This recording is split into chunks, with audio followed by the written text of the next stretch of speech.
हमें भी अपने वर्चस्व को बचाने के लिए शस्त्र को उठाना पड़ता है, और यही बात गीता में भी कही गई है।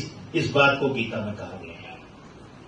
हमने बहुत बार समझाया, बहुत बार कहा, लेकिन ये एक ऐसी स्थिति हुई, और उसके बाद भी उकसावा क्या, जो बात पता लग रही है उस बात में भी उकसावा हमारे ये यशस्वी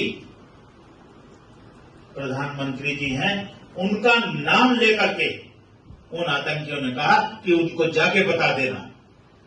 तो अगर हमारी सेना ने उनके घर में जाकर के उनको टोका है तो ये बहुत बड़ी बात की है, और हम सब अपने देश के यशस्वी प्रधानमंत्री के साथ में खड़े हुए हैं।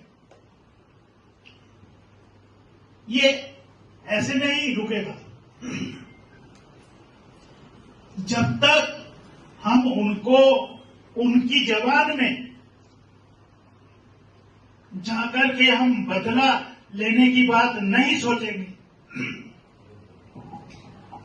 तब तक ये नहीं सुधरेंगे। तो ये जो बात है, आज आपने बात की एनसीसी की, नेशनल कैडेट कॉर्प्स, तो आप समझ सकते हैं कि आपका जो जज्बा है वो देश के प्रति क्या है। वो देश के प्रति सेना में सम्मिलित होने का है, सेना के साथ हाथ बढ़ाने का है, क्योंकि प्रत्येक देश का प्रत्येक नागरिक, देश का प्रत्येक युवा वो भारतीय सैनिक है और भारतीय सैनिक रहेगा। ये बात पाकिस्तान को समझ में आ जानी चाहिए, ये बात पाकिस्तान को समझ में आनी चाहिए, और ये बात हमारे देश का युवा पाकिस्तान को समझाने में लग रहा है। उसे समझ में आ जाएगा कि भाई अब हिंदुस्तान वो वाला हिंदुस्तान नहीं है, अब हिंदुस्तान तुम्हारे घर से उन आतंकियों को खींच के लाने वाला हिंदुस्तान है। यहां का युवा हाथ में तलवार लेकर के खड़ा हुआ है, युद्ध के लिए खड़ा हुआ है, लेकिन छेड़ेंगे हम नहीं। अगर आप हमारे को छेड़ोगे तो हम तुम्हारे घर में जाकर के तुम्हारा विनाश करेंगे।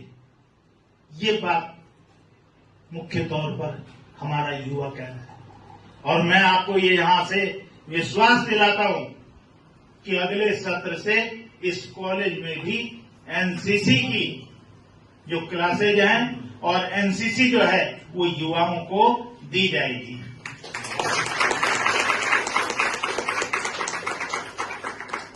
क्योंकि युवा जब एनसीसी के माध्यम से सेना में जाएगा तो कैसे जाएगा। अभी जैसे अर्शिका ने बताया कि एक पेड़ लगाया, उस पेड़ को हमने सींचा, उसको सही तरह से पोषण किया, तो उसको सब कुछ पता है कैसे लाइट मशीन गन चलानी है, ठीक है ना, किस तरह से कब वार करना है, कब वार नहीं करना है, किस पर करना है, सब पता है उसे। तो जब हम अपने युवा को इस बात की ट्रेनिंग देंगे, उसको पारंगत करेंगे, तो वो युवा हमारे देश की सेना के लिए एक एसेट के रूप में उसकी स्किल को उभारने का जो काम किया जाए। साथी, युद्ध मुख्य तौर पर बेहतर नहीं होते, युद्ध से पूरा विश्व बचता है, लेकिन हम युद्ध न करें ये हमारी कायरता होती है। महाकवि तुलसीदास जी ने भी कहा है कि भय बिन प्रीत न होत, यानी कि भय के बिना प्रीत नहीं होती है। ऐसे ही पाकिस्तान ने किया और उसको मुंह तोड़ जवाब भी दिया गया।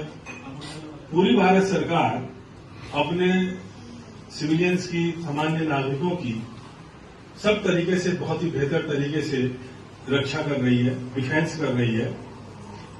दूसरी बात, हमें ऐसे मौके पर जब रात को सायरन बजते हैं, ब्लैकआउट होता है, तो हमें कायरता की तरह डरना नहीं चाहिए। आप डरेंगे? क्यों डरेंगे आप? क्योंकि आप ही के भाई हैं, आप ही की बहन है, आप ही के सगे संबंधी हैं, वो बॉर्डर पर डायरेक्ट आपकी रात की नींद अच्छी करने के लिए मौजूद है, वहां पर खड़े हुए हैं। और रात को हम केवल इसलिए डर जाएं कि सायरन बज गया है, ब्लैकआउट हो गया है, मैं रात को कहीं चला ना जाऊं, ये हमारी कायरता हो गई। भारतीय कभी ऐसे कायर नहीं हुए हैं। हम आत्मान शान के प्रतीक रहे हैं। हमने युद्धों में जान गंवानी जरूरी समझी है, हमने पीठ कभी नहीं दिखाई है। पूरा हिंदुस्तान ऐसे युद्धों से भरा हुआ है। जबकि पाकिस्तान और उसके सैनिकों की स्थिति क्या है कि जब भी मौका मिलता है वो पीठ पर वार करते हैं, और जब लगता है कि हम पिटेंगे, छिटेंगे, तो वो भाग जाते हैं। एनसीसी आपके लिए बहुत ही बेहतर संगठन है, और सेना में जाने का भी शॉर्ट टर्म के लिए बहुत ही बेहतर है। और हम सरकार से चाहेंगे कि पूरे देश में क्या करें, वो आपको एनसीसी की जो फंडामेंटल ट्रेनिंग है वो आपको मुहैया कराए, जिससे कि आप जब आतंकवादी आपके सामने आए तो उन्हें कम से कम एक ऐसा जो पैरामिलिट्री फोर्स वाला आदमी है, अगर कश्मीर में उनके पास से सिखाया गया होता, मुझे मालूम है, मुझे दुख भी होता है कि वहां 50, 60, 10, 20 आदमी खड़े हुए थे और कोई प्रतिरोध करने के लिए सामने नहीं आया। अगर उनमें से कुछ प्रतिरोध भी करने के लिए सामने आए होते तो कम से कम उन्होंने 1-2 आतंकवादियों को तो मार दिया गया। एक आदमी खड़ा है, 4 आदमी उसने घेर रखा है। तो अगर हम पे एनसीसी की बेसिक ट्रेनिंग होगी तो पूरे देश में तमाम युवाओं के लिए, चाहे वो युवती हो चाहे युवक हो, उनको एक बेसिक ट्रेनिंग मिले। कि हम सरकार से चाहते हैं जो कि कौन दे, वो मिलिट्री का ही, आर्म फोर्स के आदमी दे, जिससे कि हमें आतंकवादी से लड़ने में कोई दिक्कत ना हो। न दिल में डर होगा, न बचने की चाह होगी, और आतंकवादियों को खत्म करने की इच्छा होगी, और फिर पाकिस्तान कभी आपकी तरफ नहीं देखेगा। दूसरी बात, रेड क्रॉस से जब युद्ध होते हैं तो रेड क्रॉस की भी अपनी एक महत्ता होती है।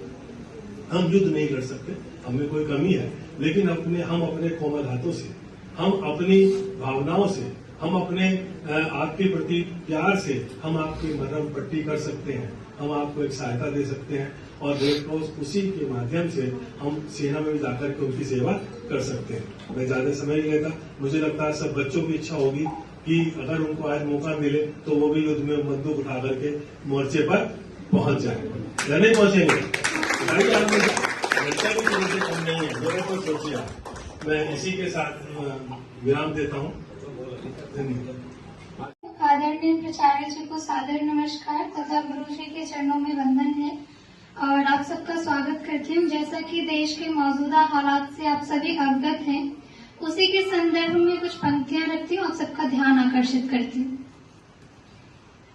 कि आता ताई जब वसुधा का अश्रु अपमानित करता है, आता ताई जब वसुधा का अश्रु अपमानित करता है, ममता करुणा क्षमा दया सौभाग्य प्रताड़ित करता है, ईश्वर को चिन्हित कर जब निर्दोषों को घायल करते, ईश्वर को चिन्हित कर जब निर्दोषों को घायल करते और बिखेर सिंदूर माम का रक्तिम माँ का आंचल करते, तब स्वयं युद्ध का शंख बजाने रन चंडी रन में आती है, तब स्वयं युद्ध का शंख बजाने रन चंडी रन में आती है, रक्त बीज को पार लगाने रक्तिम रूप दिखा जाती है, रक्त बीज को पार लगाने रक्तिम रूप दिखा जाती है। सादर आभार।